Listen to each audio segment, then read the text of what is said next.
Okay, after you sign up with Beyond Hosting, you're gonna get access to your CPanel, which is basically your dashboard for all your basically your web hosting, your website, your main place where everything sits.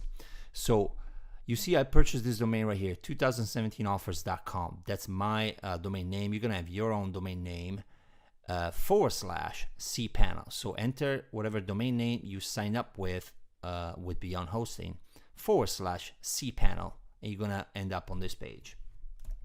Here you enter the username that Beyond Hosting gave you and the password. Just want to show you the interface. So once you log in, you're going to be directed to the CPanel itself. And there's a lot of stuff here. It looks confusing at first. There's a few places that we're going to be using more often than others, and that's what I want to go over. So the number one place that we're going to be using is the file manager. This is where all your files and folders and pictures and landing pages, they're going to be sitting. So click on it, and here you're going to be seeing yours probably going to be empty because you're not going to have as much installations as I have, as many installations as I have right now. But the place where you want to put all your files and folders is this folder right here, public_HTML. Again, yours is going to be empty probably. I have a bunch of different sites and folders, but this is basically where everything sits. So let's go back to the main panel right here. The other thing is you want to set up, whenever you purchase a domain, let's say you purchase a domain, call it mycoolwebsite2.com. If the domain is not registered with Beyond Hosting on this particular web hosting, you need to add it. So first you purchase the domain and then you add it right here with add-on domain. So click on add-on domain.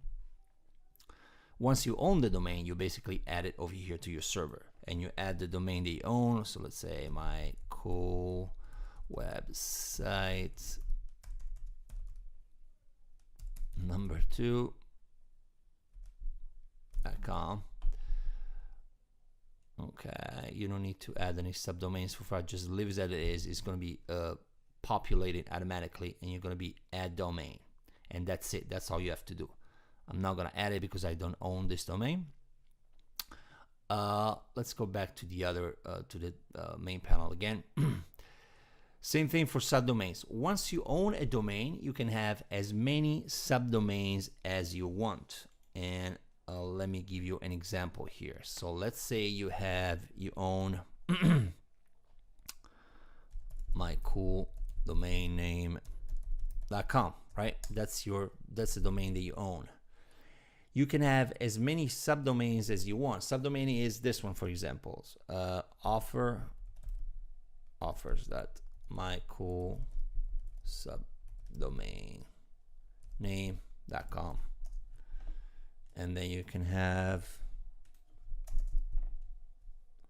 offers too, and so forth. So these URLs are free. You can have as many variations of your main domain as you want.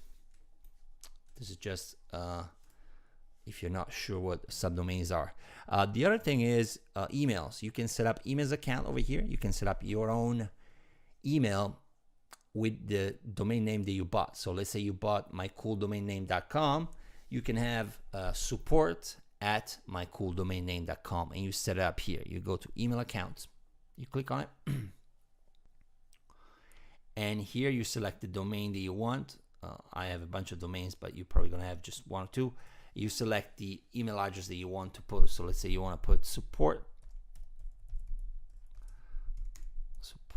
at this domain name right here.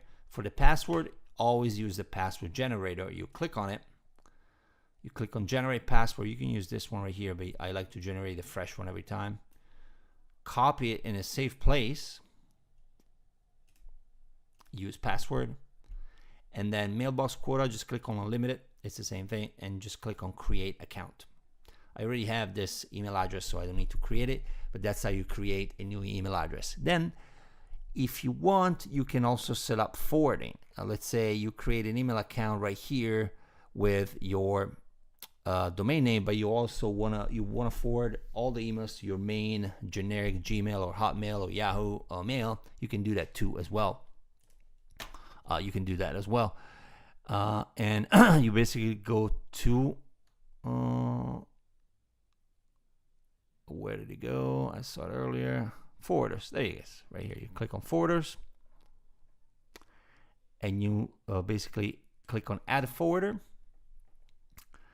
Address to forward. So let's say you want to forward all the emails that come to the email you just created. So support at 2017offers.com. You want to forward it to my generic email at gmail.com, and you click on add forwarder. All the mail going to this is going to be forwarded to your whatever generic email you specify. The other thing I want to show you real quick about CPanel